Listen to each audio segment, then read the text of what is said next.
로마서 5장 8절 말씀인데요. 우리가 아직 죄인 되었을 때에 그리스도께서 우리를 위하여 죽으심으로 하나님께서 우리에 대한 자기의 사랑을 확증하셨느니라. 아멘. 우리 교회가 항상 제가 수요일날 특히 말씀드린 아멘이 좀 많았으면 좋겠다고 말씀드렸습니다. 아멘. 할렐루야. 자, 우리가 하나님께, 예수님께 굉장히 많은 것을 바라지 않습니까? 이렇게 해주세요, 저렇게 해서, 이렇게 해서, 저거 주세요, 요거 주세요, 이것 주세요. 그런데 하나님의 말씀이 로마서 5장 8절 말씀 하나만 봐도 우린 사실 하나님께 이미 모든 것을 다 받은 사람들이에요. 할렐루야. 그 사랑을, 그 축복을 무엇으로 확증해 주셨다고요? 그리스도의 십자가로 그 사랑을 확증해 주셨다는 거예요. 근데도 우리는 어때요? 하나님, 이 기도 제목에 제가 바라는 이것에 하나님 응답해 주시면 제가 믿을게요. 주님 진짜 나를 축복하고 계시는 거, 사랑하시는 거 믿을게요. 하나님, 이 상황을, 제 상황을 좀 이렇게 제가 원하는 대로 풀어가 주시면 제가 그러면 하나님이 나를 정말 원하고 계시라는 것을 제가 확증하겠습니다. 여러분, 죄송한 말씀이지만 이것은 믿음이 아니에요. 이미 주님은 그분의 믿음, 그 사랑과 그분의 은혜와 그분의 한량없는 축복을 우리에게 확증시켜 주셨어요. 그것이 예수님의 사랑이라는 거예요. 자, 5가 핵심 요약 4가지인데요. 여러분, 교재는 없다고 그랬죠? 첫 번째, 하나님의 사랑은 환경에 따라 달라지는 것이 아니라 십자가를 통해 이미 확증된 진리다. 제가 방금 전에 말씀드렸습니다. 두 번째, 진정한 회개는 하나님의 사랑을 깨달을 때에 시작됩니다. 이것도 우리 주일 설교 말씀, 그죠? 주일 설교 말씀 내용과 저번 주 수요일 때 내용 때 제가 함께 나누었던 말씀이에요. 기억하십니까? 회개가 진짜로 나오는 건 하나님의 사랑을 제대로 알게 될 때 회개가 나온다 그랬어요. 자, 세 번째, 십자가 능력으로 하나님의 사랑을 누리는 사람은 회개와 함께 축복의 확신이 생긴다. 네 번째, 십자가에서 확증된 하나님의 사랑을 진실로 믿는 믿음이 하나님의 사랑과 축복에 대한 믿음이 된다. 아멘. 자, 우리 많은 사람이 함께 읽겠습니다. 시작. 자, 멈춥시다. 방금 우리가 좀 전에 제가 여러분과 나눈 말씀이잖아요. 그렇죠? 하나님, 제 상황이 이렇게 되는 걸 보여주시면 제가 그 사랑을 진짜로 알게요. 주님, 저 사랑하시는 걸 그걸로 제가 확증하겠습니다. 이거는 믿음이 아니라고 그랬어요. 자, 계속 읽읍시다. 시작. 자, 앞에 봅시다. 이 말씀을 어떻게 보면 좀 부정적인 의미로 우리에게 보여준 사람들이 있었어요. 예수님을 3,000명, 5,000명 수많은 사람들이, 군중들이 따라다녔습니다. 소위 제자라고 스스로 이야기하며 예수님을 따라다녔습니다. 예수님이 병을 고쳐주셨어요. 죽은 자를 살리신 걸 보여주셨어요. 먹을 것을 만들어 주십니다. 로마의 그 핍박과 압제 속에서도 당당할 수 있게끔 예수님께서 그들을 힘있게 해주셨어요. 자, 그런 은혜를 보여주셨을 때, 예수님이 능력을 보여주셨을 때, 자신들의 필요를 채워주셨을 때 수많은 군중들이 어떻게 했습니까? 예수님을 열성적으로 따라다녔습니다. 그런데 그들이 어떤 것을 보여주었죠?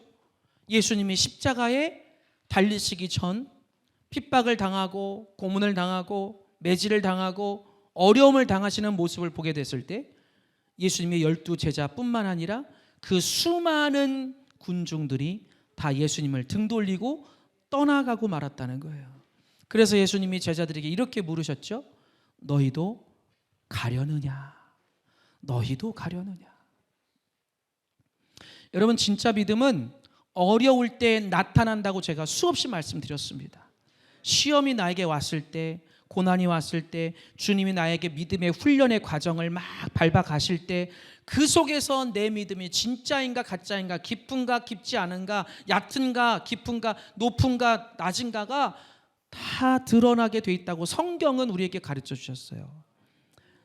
아무리 내가 믿음 있어요, 믿음 있어요, 믿음 있는 척을 해도 그 상황이 됐을 때에 나의 모습을 보면 믿음의 깊이와 수준이 진짜와 가짜가 나타나게 돼 있다는 것입니다. 그런데 그 당시 예수님 당시에 수많은 사람들은 그 시험을 넘어가지 못했어요. 이기지 못했어요. 다 떠나갔습니다. 그러나 반면에 정말 믿음이 있는 사람들은 죽음으로까지 그 믿음을 지켜냈겠죠. 할렐루야. 여러분, 예수님은 여러분을 살리시기 위해서 그 고난의 길을, 십자가의 길을 거부하지 않으셨고요. 그 고통스러운 과정을 포기하지 않으셨습니다.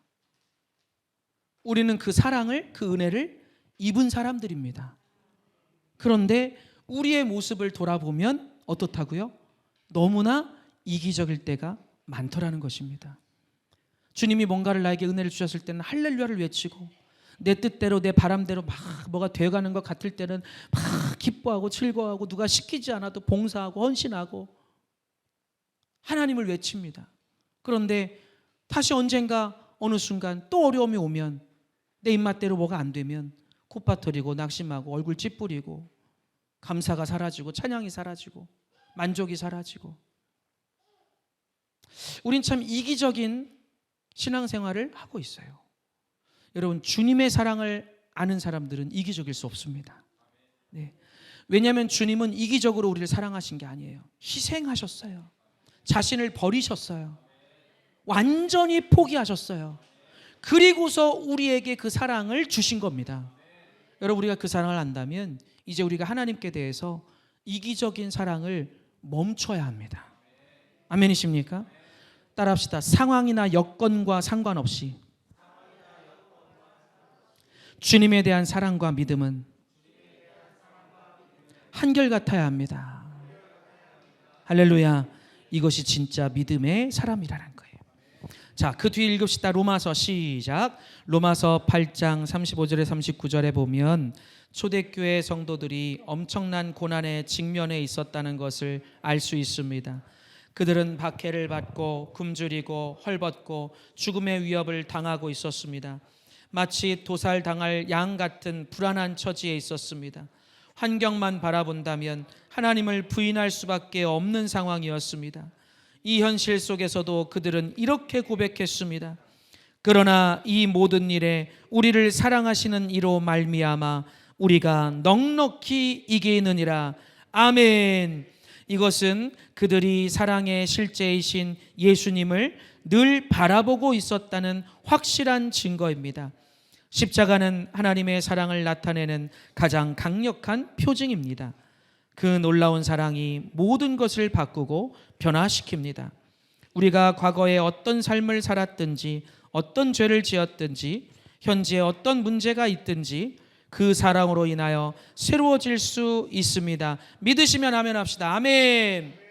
우리가 좀 전에 나눴지만 초대교회 성도들, 이 땅의 많은 교회들이 지금 목표로 하는 것이 사도행전 교회 부흥입니다. 사도행전 교회는 너 나가 없었어요. 그 교회는, 그 사도행전 교회 초대교회들은요, 성령으로 충만했어요. 은혜로 충만했어요.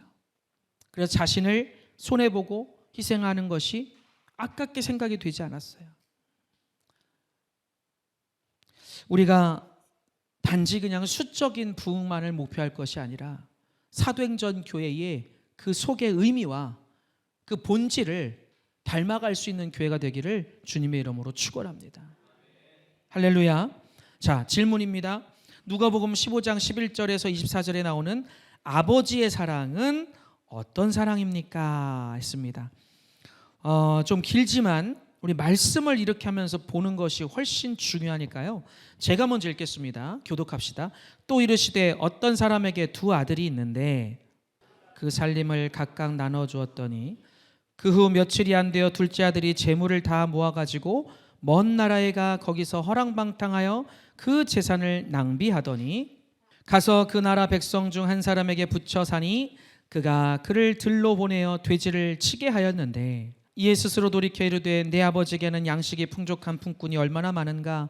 나는 여기서 주려 죽는구나. 지금부터는 아버지의 아들이라 일컬음을 감당하지 못하겠나이다. 나를 품꾼의 하나로 보소서 하리라 하고 아들이 이르되 아버지 내가 아들과 아버지께 죄를 지었사오니 지금부터는 아버지의 아들이라 일컬음을 감당하지 못하겠나이다 하나 그리고 살진 송아지를 끌어다가 잡으라 우리가 먹고 즐기자.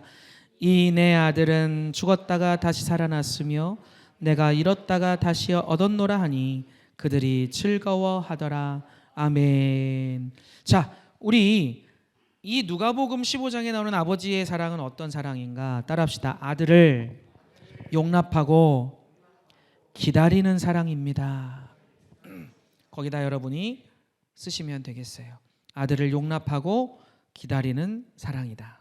자, 우리는 이 이야기를 흔히 탕자 이야기라고 부릅니다. 여러분 잘 알고 계시죠? 둘째 아들이 아버지에게 자기 몫의 유산을 달라고 하는 것은 당시에는 엄청난 뭐였다고요? 죄였습니다. 여러분 이 배경을 알고 성경을 보신 적이 많지 않으실 거예요.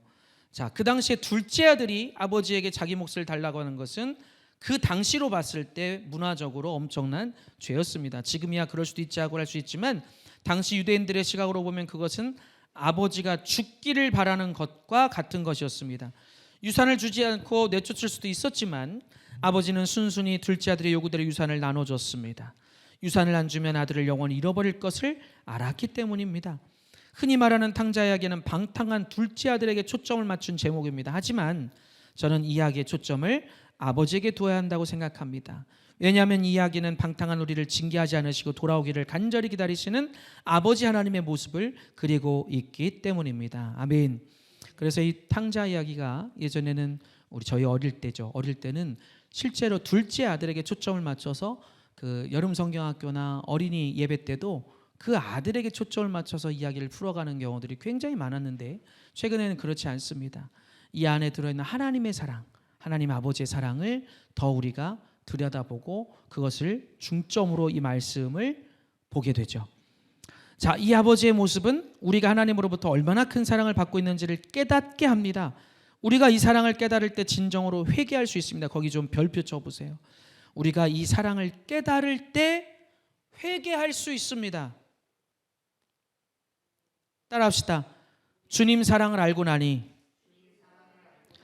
내가 가장 큰 죄인입니다. 이것이 기독신앙에서 주어지는 가장 놀라운 은혜예요. 여러분 타 종교 다른 사람들은 자기가 죄인이라고 이야기하지 않아요. 네가 나보다 더 나쁜 놈이고 저 사람이 나보다 더 나쁜 사람이고 저 사람 때문에 내가 더 힘들다고 말을 하지 절대 자기가 낮추고 회개하고 죄인이라고 고백하지 않아요. 근데 우리 기독신앙은 하나님의 사랑을 알면 알수록 내가 더 고개가 숙여져요. 아, 하나님, 제가 죄인 중에 죄인이네요. 누구보다 제가 악한 사람이네요. 사도 바울의 고백에서도 우리가 알 수 있듯이 우리가 정말 주님의 사랑을 안다면 회개가 날마다 나올 수밖에 없다는 거예요. 매맞는 것이 두려워서 하는 회개는 온전한 회개가 아닙니다. 아버지의 사랑 앞에서 자기 죄를 깨닫고 돌아오는 것이 진정한 회개입니다. 그래서 여러분 구분하시라고 말씀드렸죠. 회개와 반성. 반성은 계속 반복이 됩니다. 같은 죄, 같은 실수가 계속 반복됩니다. 그것은 양심으로 내가 하는 것이기 때문이에요. 여러분 양심은요 예수님을 믿지 않는 사람들에게도 있습니다. 그렇죠? 불교 신자도 이슬람 성도들도 양심을 갖고 살아요. 그래서 그 양심으로 하는 것이 반성입니다. 그런데 주님이 말씀하시는 회개는 하나님의 사랑과 은혜 그리고 성령을 통해 이루어지는 것입니다. 그렇기 때문에 기독인들의 회개라고 하는 것이 놀라운 축복이라고 말하는 거예요. 여러분 회개할 수 있다는 것은 너무너무 놀라운 축복이에요. 여러분 그래서 기도할 때 여러분 안에 회개의 눈물이 많아야 된다고 지금 말씀드렸어요. 기도하다 보니 오늘 정말 직장에서 어떤 사람 때문에 너무 힘들어서 정말 이 사람 놓고 내가 오늘 기도 한번 해봐야겠다. 교회를 와가지고 우리 김 과장님, 하나님 이 김 과장 이 인간을, 하나님 이 인간을 좀 변화시켜 주시옵소서. 제가 인간 때문에 정말 직장을 다니기가 너무 어렵습니다. 그리고 기도를 하기 시작하는데 하나님이 갑자기 생뚱맞게 나의 죄들을 쭉 보여주시는 거예요. 어느 순간 그 사람을 놓고 기도했던 기도가 멈춰집니다. 하나님, 제가 그 사람에게 말할 자격이 없네요. 제가 죄인이네요. 저도 똑같은 죄인, 똑같이 추한 사람이네요. 하나님, 저의 죄를 용서하여 주옵소서. 기도가 바뀌기 시작해요. 이것이 축복이에요. 근데 놀라운 것은 뭔지 아십니까? 그 사람과의 문제까지 하나님이 풀어놓으세요. 믿으십니까? 이게 기도의 능력이고요, 회개의 능력이라고 하는 거예요. 여러분이, 저는 이것을 날마다 좀 여러분이 체험해 보셨으면 좋겠어요.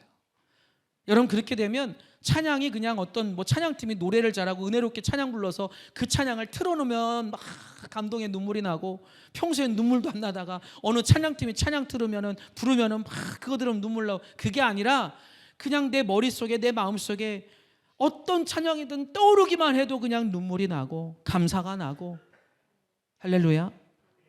그렇게 살아가야 되지 않겠냐고 하는 거죠. 여러분, 우리 인생이 이 땅에 살면서 행복이라고 느낄 수 있는 것이 이제 갈수록 적어집니다. 물질 가지고 행복 느낄 수 있는 게 얼마나 됩니까? 과연 얼마나 될까요? 증권 잘해가지고 증권이 막 한 200만 원, 500만 원 늘어났어요. 여러분, 그게 보장이 됩니까? 자칫 잘못하면 한순간에 다 사라지는 게 돈이에요. 우리 건강하다고 그 행복으로 막 사는 분들도 있죠. 건강이 하루아침에 날아가 버려요. 여러분, 우리가 이 땅에서 행복하다 느낄 수 있는 요소가 갈수록 줄어들고 있어요. 가정, 또 자녀, 여러분 자녀도 마찬가지입니다. 우리 자녀들은 자라나면서 속을 안 썩인답니까? 사춘기 때 말 잘 듣습니까? 우리도 다 그러고 컸지만 자녀들이 크면서 부모를 잘 듣기보다는 오히려 때로는 말도 안 듣고 불순종도 하고 속썩이고, 우리 인생길이 행복을 느낀다는 것이 생각보다 쉽지가 않습니다. 제가 오늘도 우리 첫째 아이를 이제 태우러 갔어요. 비가 와서 그냥 버스 타고 온다는 거를, 그냥 아빠 갈게 그래서 태우러 갔는데 이상하게 얘가 안 나와요. 그래서 좀 이따 카톡이 이렇게 오는데, 아빠 저 좀 늦을 것 같아요. 그래서 왜 그래? 그랬더니 지금 오늘 뭐를 쓰고 가라고 그래가지고 선생님이. 뭐냐? 뭐를 쓰는데 그래? 그랬더니 학교에서 쌈이 났는데 그거를 그 증인식으로 이렇게 뭐를 쓰라고 그랬대요. 뭐죠 그게? 사모님? 아까 그 명칭이 뭐였어요? 진술서 비슷한 그거를 쓰라고 했다는 거예요. 그래서 제가 깜짝 놀라서 카톡으로, 하준아 네가 연관된 건 아니지? 그랬더니 천만에요. 근데 왜 너 보고 쓰라고 그러니? 그랬더니 자기가 옆에 있었대요. 친구들 여러 명이 있었는데 그 친구들 다 지금 쓰고 있다고. 근데 보니까 한 여학생이 일진이에요. 일진인데 그 여학생들을 저도 교문 앞에서 몇 번 본 적이 있어요. 저희 아이가 친구들하고 앉아서 이렇게 운동장에 앉아서 이렇게 얘기를 하고 있는데 갑자기 그 일진 여자애가 달려오더니 얘를 덮치더라는 거예요. 한 친구를. 그러더니 막 괴롭히기 하는 거예요. 그러니까 이제 처음엔 장난인 줄 알고 다른 친구들도 그냥 축구하러 가자, 축구를 하러 갔는데 하다 보니까 저쪽에 소리가 심상치 않아서 보니까 막 싸움이 났어요. 근데 남자애가 여자애를 어떻게 하질 못하잖아요. 때릴 수가 없잖아요. 그러니까 일방적으로 맞는 거야. 그러니까 어떻게 할 수가 없으니까 자기 딴에는 자기 몸을 좀 지키려고 머리끄댕이를 잡았대요. 그래가지고 이게 학폭이 났어요. 제가 아이를 딱 차에 태워서 이렇게 오는데 그 생각이 드는 거예요. 진짜 우리 인생이라고 하는 것이 이 땅의 세상살이가 뭐가 이렇게 안정된 게 하나도 없구나. 언제 어디서 어떤 일이 벌어질지를 정말 모르는 거구나. 여러분, 자식 문제도 우리 장담할 게 아니에요. 자식을 통해 얻는 행복은 일부분인 겁니다.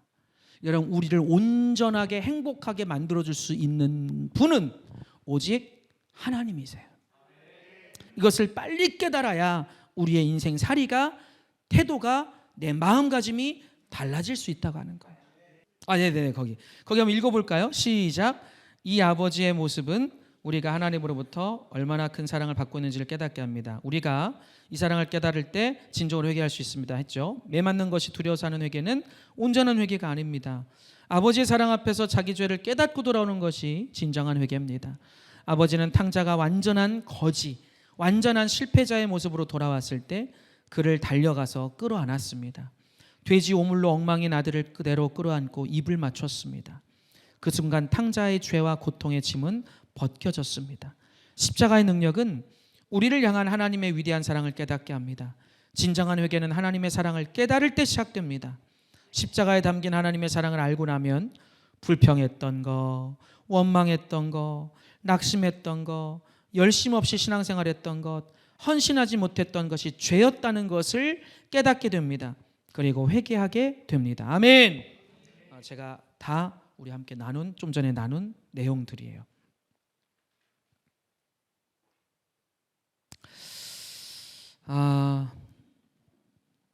자, 그 밑에 한번 읽어볼까요? 방탕한 아들을. 시작.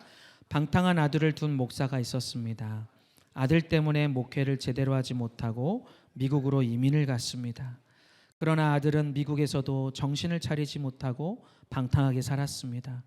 하루는 그 아들이 술에 취해 밤늦게 집에 들어와 침대에 쓰러져 자는데 뜨거운 것이 손등과 팔에 뚝뚝 떨어지는 것이 느껴졌습니다. 술 취한 상태에서 눈을 떠보니 어떤 시커먼 그림자가 자기 옆에 있어 깜짝 놀라서 자세히 보니 아버지가 옆에서 눈물로 기도하고 있는 것입니다. 하나님, 이제는 아들이 돌아오게 해 주옵소서. 제 생명을 거두어서라도 제 아들은 구하여 주옵소서. 이 기도를 들으면서 아들도 울었습니다. 잘못은 내가 했는데 왜 아버지가 죽으려고 하시는가? 그날 그 아들은 진정으로 회개하고 돌아섰습니다. 후에 게렛 신학교를 졸업하고 목사가 되어 자기와 같은 처지의 한인 2세들을 위하여 사역하게 되었습니다. 아멘. 여러분, 이것이 우리 신앙의 은혜로 사는 사람들의, 수많은 사람들의 간증인 거예요. 여러분, 우리가 은혜를 받았다면 제가 자주 말씀드리지만 내가 바뀌는 거예요. 내 생각이 바뀌어요. 내 기준이 달라요. 살아가는 가치관이 바뀌어요. 내 의가 내려놓아집니다. 여러분, 이 변화가 내 삶에 보이지 않으면, 느껴지지 않으면 죄송하지만 아직 예수님을 모르는 거예요. 아직 모르는 거예요. 우리 입술에 말이 바뀌고 표현이 바뀌고 이것도 마찬가지라고 말씀드렸죠. 그 사랑을 아는 사람이면 표현이 달라진다니까요. 여러분, 우리가 서로가 서로를 바라볼 때 이 사랑이라는 걸 적용할 때 항상 이런 예화를 들 수밖에 없죠. 가정에서든 어디서든 누군가를 바라볼 때 주님의 사랑으로 사랑을 해야 되는데, 원수 같다가도요, 그 상대방이 어느 날 불쌍하게 느껴져요. 참 우리 아내 안 됐다. 우리 남편 참 안 됐다. 저 사람 참 안 됐다. 불쌍하다. 긍휼한 마음이 들어오기 시작할 때 이미 성령의 역사가 시작된 것입니다. 여러분, 누군가가 불쌍히 여겨져야 돼요. 그것이 예수님이 우리를 십자가에서 구원하신 힘이었어요. 우리를 불쌍히 여기셨기 때문에 십자가에 달려 죽으실 수 있었던 것입니다. 우리가 불쌍히 여겨지신 거예요. 여러분, 우리 주일날도 나눴지만 예수님에게 침뱉고 못질하고 막 조롱하고 핍박하던 그 사람들을 향해서 예수님이 십자가에 달린 상태에서 뭐라고 외치셨습니까? 뭐라고 하나님께 중보하셨나요? 아버지여, 저들은 자기들이 무슨 짓을 하는지, 자기들이 하는 짓이 어떤 짓인지 알지 못하나이다. 저들을 용서하여 주옵소서.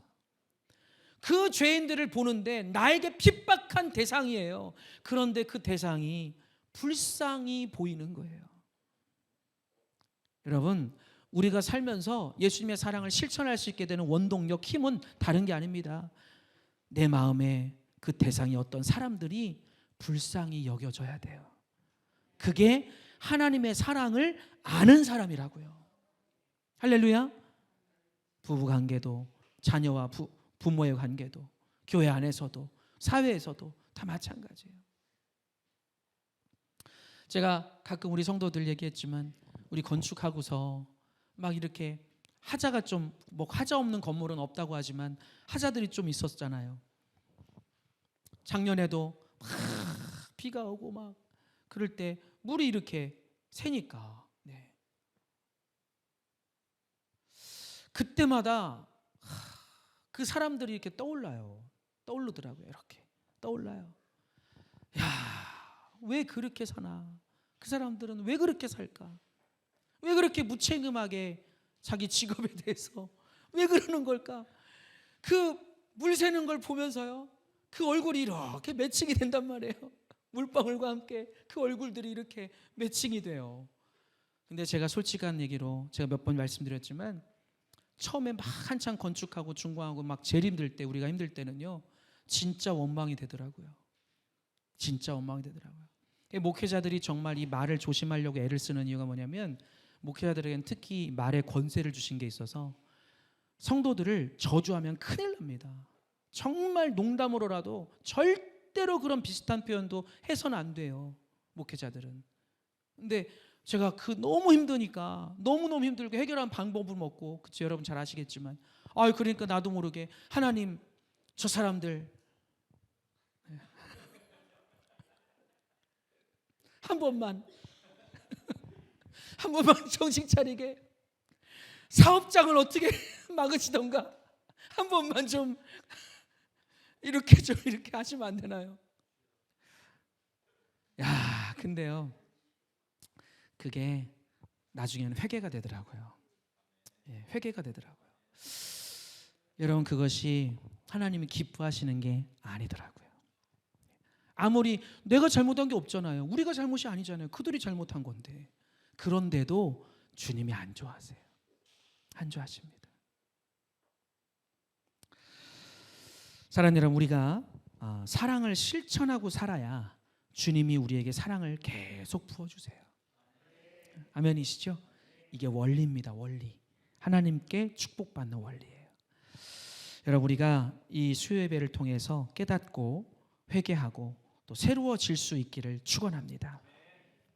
십자가 능력으로 하나님의 은혜를 누리는 사람에게는 회개와 함께 축복의 확신을 갖게 됩니다.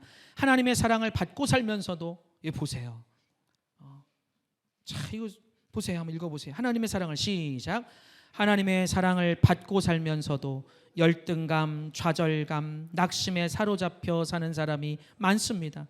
죄 용서와 구원의 믿음은 있는데 축복의 믿음은 가지지 못한 사람이 많습니다. 분명히 알아야 합니다. 축복의 믿음을 가질 때 그 믿음은 능력이고 기적이 됩니다. 두려움도 염려도 사라집니다. 이 믿음에서 진정한 감사가 나옵니다. 할렐루야. 그래서 여러분, 우리가 이제 우리 교회는요, 혹시 있으셨더라도 이제부터는 예수 그리스도로, 성령으로, 그 사랑과 은혜로 우리 안에 있던 우울증이 사라지기를 주님의 이름으로 축원합니다. 아멘이시죠? 여러분, 이제 우리 그런 얘기 하지 말자고요. 저는요, 자존감이 낮고 자신감이 낮고 뭐 이런 표현을 우리가 가끔 하지 않습니까? 저도 가끔 하는데, 여러분, 이것은 겸손한 얘기가 아니에요. 잘못된 얘기예요. 여러분, 예수님이 내 안에 계시면요, 자존감이 낮아질 수가 없어요. 낮아지면 안 되는 것이죠. 아멘입니까? 우리가 이것을 깨닫고 오늘 이후부터, 이전까지 어땠을지라도 오늘 이후부터 우리가 바뀌게 되기를 주님의 이름으로 축원합니다. 여러분, 예수님을 믿고 사는 사람들은 자존감도 높아야 되고 자신감도 높아야 되고, 아멘이시죠? 자꾸 열등감에 사로잡히고, 저 사람이 나를 욕하고 있나? 저 사람 날 무시하나? 세상 사람들이 그렇죠. 뭐 사람들이, 예? 나보고 사랑한다 그런 사람이 많겠어요? 아니면 나 힘들게 한 사람이 세상에 많겠어요? 여러분, 세상 사람들은 우리를 사랑하기보다 우리를 어렵게 하는 사람이 더 많은 거예요. 근데 그거를 매번 앉아서 저 사람이 나를 무시하는 거 아니야? 저 사람 나 무시한 것 같은데, 그거 막 붙들고서 막. 근데 여러분 재밌는 거 말씀드릴까요? 실제로 만약에 어떤 사람이 나를 무시했잖아요. 그 사람은요 발 뻗고 잡니다. 그 사람은 발 뻗고 자요. 근심하고 고민하고 힘들어하는 사람은 나고, 나를 이렇게 그렇게 한 사람은 발 뻗고 잔다니까요. 여러분 제발 이제 제가 무슨 일 드리는 거예요. 그렇다고 얘기 듣고 또 나 힘들게 했던 사람들 떠올리면서 또 정죄하라는 얘기가 아니라, 여러분들 부탁드립니다. 제발 저 사람이 날 무시했나? 아니 무시 좀 하면 어떻습니까? 저는 무시당한 걸로 생각하면요 목회 사역하면서 수없이 목회자들 당하고 살아요. 진짜로. 여러분 그거 일일이 반응할 수도 없고, 반응해봐야 하나님이 기뻐하시지도 않습니다. 여러분 좀 무시하라고 두세요. 주님이 내 안에 계시면 되지 않습니까? 할렐루야. 주님이 나를 아시면 되는 거예요. 주님이 나와 함께 하시는 게 중요한 겁니다. 다 그 사람들이 나를 무시한 분들 내가 뭐 무시를 당합니까? 주님이 나와 함께 하시는데, 나는 위대한 사람인데. 할렐루야. 따라합시다. 나는 주님이 함께 하시는 위대한 사람이다. 네가 나를 무시해도 나는 무시당하지를 않는다.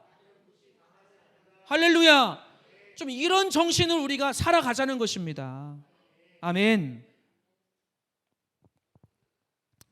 생전에 뵙지는 못했지만 저의 장인은 종교교회 담임 목사이셨습니다. 장인어른은 40대의 젊은 나이에 간암으로 세상을 떠나셨습니다. 장모님은 슬퍼할 겨를도 없이 장례를 치르고 난 뒤 홀로 집으로 돌아왔고, 그제야 이제 정말 혼자구나 하는 슬픔과 외로움이 밀려왔다고 합니다. 맏딸인 집사람이 두세 달 후 대학 입시를 앞두고 있는 고3이었고, 막내는 초등학교 1학년이었을 때라고 하니 그 막막한 심정이야 오죽했겠습니까? 사남매를 고스란히 남겨둔 채 남편은 세상을 떠났고, 사택도 곧 비워져야 하니 집도 없고 마땅히 먹고 살 방법도 없는 처지가 된 것입니다. 여러분 지금 이런 부분들을 요즘 현대인들이, 젊은 분들이 보면 이해가 안 되시죠? 왜 목사님이 돌아가셨다고 사택에서 쫓아나가야 되나? 교회가 왜 나가라고 그러나? 여러분 수많은 대다수의 목회자들이 이렇게 삽니다. 지금도 그래요. 지금도 그렇습니다. 이런 일이 벌어지면 사택에서 나가야 되는 상황들이 더 많아요. 교회가 그렇게 불쌍히 여겨서 이렇게 막 그냥 계속 사십시오 이렇게 하질 않아요. 앞으로 어떻게 해야 할지 모르는 두려움과 염려가 걷잡을 수 없이 몰려왔을 때 하필 교회 재정을 담당하는 장로님이 찾아와서 사례비와 퇴직금, 장례 때 들어온 조의금을 모두 담았습니다. 교회에서 드리는 마지막 생활비입니다라며 봉투를 하나 놓고 가시더랍니다. 그 밤에 장모님은 펑펑 울며 밤을 지새우며 기도하셨답니다. 하나님 어떻게 해요? 우리 이제 어디 가서 살아요? 우리 아이들은 어떻게 공부시키고 어떻게 먹고 삽니까? 그렇게 기도하는데 동일틀 무렵 갑자기 이런 생각이 드셨다고 합니다. 함께 읽겠습니다. 시작. 하나님께서 남편을 불러가실 때에는 다 뜻이 있을 텐데, 하나님께서 나와 아이들을 능히 먹이고 입히고 공부시키실 텐데 내가 왜 이렇게 쓸데없는 걱정을 하고 있나? 이런 믿음의 역사가 일어나자 슬픔과 두려움의 기도가 감사의 기도로 바뀌었습니다. 하나님 감사합니다. 하나님이 다 책임져 주신다니 감사합니다. 먹을 것도 공부시킬 것도 다 마련해 주실 테니 너무너무 감사합니다. 저는 걱정하지 않겠습니다. 어느덧 새벽 기도의 시간이 됐습니다. 새벽 기도에 가려고 일어나 불을 켜니 방바닥에 봉투 하나가 보였습니다. 바로 어제 저녁 장로님이 두고 가신 봉투였습니다.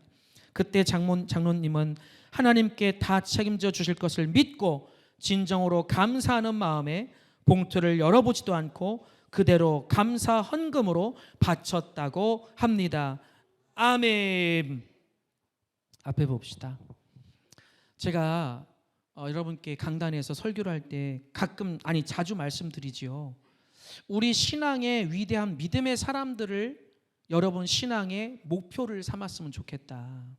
우리 신앙의 선배님들을 좀 봤으면 좋겠다라고 제가 자주 말씀을 드리는데, 저는요 이 유기성 목사님이 축복을 받은 가장 큰 이유 중에 하나가 이 장인어른과 장모님의 이 헌신과 이 믿음 때문이었음을 저는 믿습니다. 그 복이 흘러가는 거예요. 흘러가는 거예요. 여러분, 우리가 이 상황이었으면 어떻게 했을까요? 그래, 이거라도 챙기자. 이거라도 가지고 있어야. 그렇다고 누가 손가락질할 일은 없어요. 그럼에도 이 사모님은, 장모님이죠. 이 사모님은 그거조차 하나님께 믿음으로 드렸다는 거예요. 여러분, 우리 믿음이라는 것이 현재 어디까지 와 있습니까? 우리 믿음이 현재 어디까지 와 있습니까? 내 믿음이라는 것이 고작 그냥 예수님은 2000년 전에 실제 살아계셨던 분이고 나를 위해 십자가에서 달려 죽어주셔서 나를 구원하셨다고 하니까 그거 믿습니다. 아멘. 여러분, 우리 믿음이 이 정도 수준에 머물러 있다면 간절히 여러분에게 바라기는 우리 믿음의 수준을 빨리 키우시기를 주님의 이름으로 축복합니다. 여러분, 우리가 몰라서 그렇죠. 우리 주위에 이와 같은 믿음을 가진 분들이 수없이 많아요. 그러면 생각해 보십시오. 하나님이 딱 축복을 주시려고 이렇게 이제 보고 계시는 거예요. 누구한테 이 복을 줄까? 누구에게 이 역할을 맡길까? 여러분, 우리는 모르지만 이 장모님 같은 이 믿음을 가지신 분들이 주위에 많은데요. 우리 주위에, 세상에. 하나님이 어떤 분에게 더 축복하시고 어떤 가정에게 더 부어주시고 어떤 사람에게도 하나님의 거룩한 일을 맡기시겠냐고 하는 것입니다. 답은 나와 있지 않습니까? 여러분, 명심하십시오. 저를 보시기 바랍니다. 제가 이것도 최근에 자주 말씀드리는데 따라합시다. 내 믿음을 자신하지 마라. 교만하지 말자는 거예요. 하나님 앞에 믿음이 있다고, 하나님 사랑한다고, 하나님은 나를 사랑하신다고. 사랑하시죠. 안 믿는 영혼들도 사랑하시는데 사랑하시죠. 여러분, 언제까지 근데 우리가 그것으로 그냥 내 믿음 수준을 그렇게 스스로 만족하고 살 거예요. 여러분, 우리 주위에는 이런 위대한 믿음을 가진 분들이 너무 많아요. 너무 많아요. 저는 장모님께 이 이야기를 듣고 믿음은 그 자체가 기적이구나 하고 생각했습니다. 그 믿음이 어디서 온 것입니까? 바로 십자가에서 온 것입니다.